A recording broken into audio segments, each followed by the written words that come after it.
trouble. Now we hear her. She wanted it.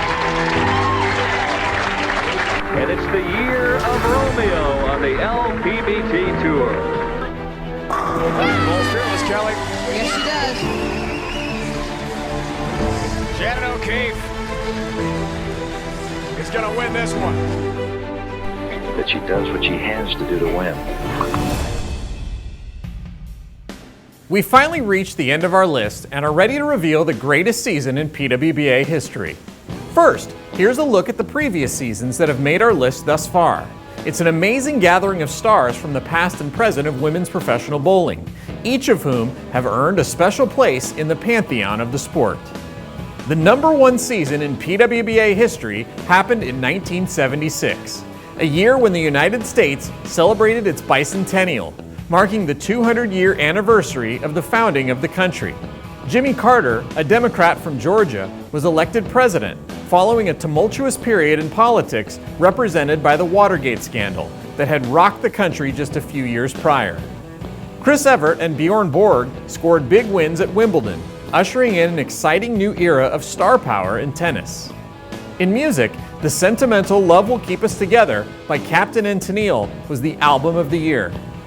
Sylvester Stallone's gritty boxing epic Rocky was a box office sensation, earning a Best Picture nomination and eventually spawning a series of sequels. And Patti Costello, who was already considered one of the greatest female bowlers of all time prior to 1976, proved why she perhaps deserved that title by putting on the most dominating single-season display of bowling the tour had ever seen. Heading into the 1976 season, Costello was already a 10-time champion and a former Bowler of the Year, and she got off to a quick start by winning the second event of the season in Akron, Ohio. She would win again 2 events later in the LPBA Classic in Denver, and would follow that up with another win in the very next event at the US Women's Open in Tulsa. She would rack up her 4th win of the year in Miami, and then her 5th and 6th titles in back-to-back events in Jamestown, New York and Wichita, Kansas.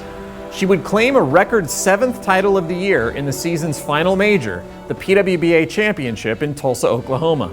Costello's 7 wins in just 17 events is still a tour record, which has only been tied once by Carolyn Doran-Ballard in 2001.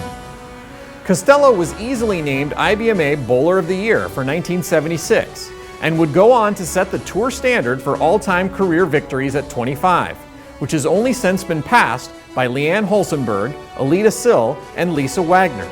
Costello is a member of both the USBC and PWBA Halls of Fame, and her 2 appearances on our list absolutely puts her in the conversation of best women bowlers ever. But it was her spectacular 1976 season that placed her in the top spot on our list as the greatest season in PWBA history.